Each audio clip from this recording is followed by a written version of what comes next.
Assalamualaikum dan selamat sejahtera. Selamat datang ke channel Saifuddin Sembang. Untuk hari ini, kita akan belajar subjek pendidikan jasmani tahun 3, topik gimnas gemilang, subtopik si kanguru dan si arnab.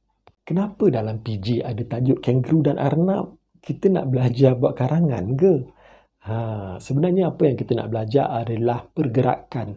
Seperti mana kanguru melompat dan seperti mana arnab melompat. Itulah pergerakan yang kita nak belajar dalam tajuk kali ini, iaitu menghambur. Kemahiran menghambur ialah melonjakkan tubuh dengan menggunakan tangan atau kaki. Jom kita tengok dulu apakah hambur kaki. Hambur ni adalah pergerakan seperti kita melompat daripada satu tempat bergerak ke satu tempat.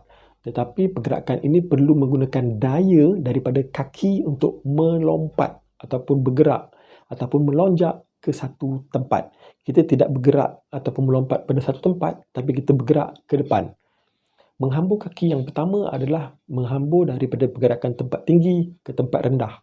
Semasa melakukan hambur daripada tempat tinggi ke tempat rendah, kita carilah tempat dengan ketinggian yang sesuai. Jangan terlalu tinggi. Semasa nak melonjak, kita perlu bengkokkan lutut, kita perlu hayunkan tangan dan gunakan daya ataupun tenaga kaki kita untuk melonjak ke depan. Apabila kita melonjak ke depan dan kita mendarat, pastikan lutut kita dibengkokkan sekali lagi untuk menyerap daya supaya kita tidak mendarat dengan keras ataupun kasar, tetapi kita mendarat dengan lembut dan selamat.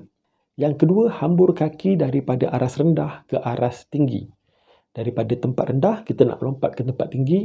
Pergerakannya ataupun gayanya masih sama. Sebelum melompat, kita bengkokkan lutut dan hayunkan tangan. Apabila kita bergerak untuk melompat atau melonjak, kita akan mendarat sekali lagi, kita bengkokkan kaki untuk mendarat dengan selamat. Jadi, pergerakan inilah yang kita panggil pergerakan kanguru. Yang mana kanguru melompat ataupun melonjak menggunakan daya kakinya. Itulah yang kita panggil hambur kaki.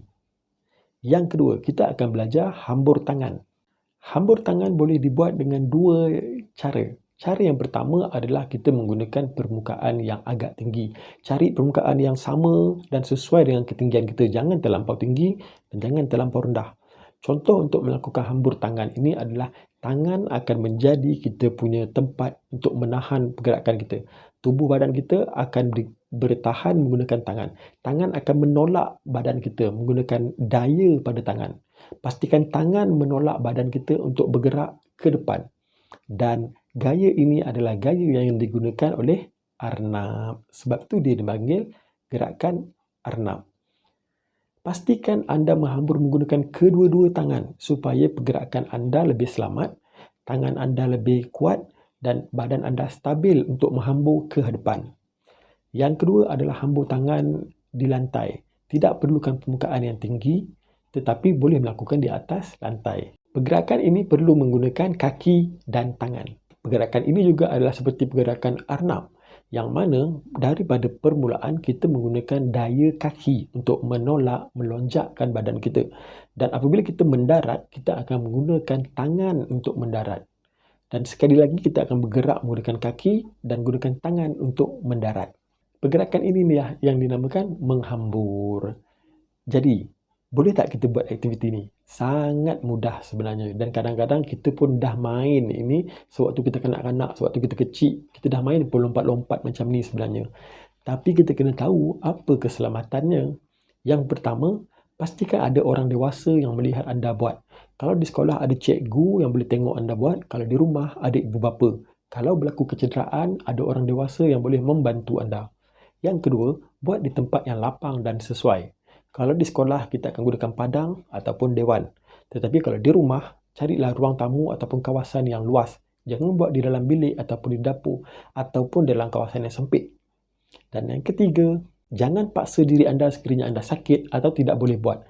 Sekiranya anda sakit tangan ataupun kaki dan tidak boleh menahan berat badan anda, jangan buat. Nanti anda akan mendapat sakit yang semakin teruk. Jadi, kalau anda dah tahu keselamatan-keselamatan ini, utamakan keselamatan dan anda boleh melakukan aktiviti menghambur ini dengan mudah. Itu saja untuk video pengajaran kita pada kali ini. InsyaAllah, kalau ada manfaat, teruskan berkongsi video ini untuk kegunaan orang lain. Teruskan like, share, dan subscribe. Kita jumpa lagi untuk video akan datang. Assalamualaikum. Bye-bye.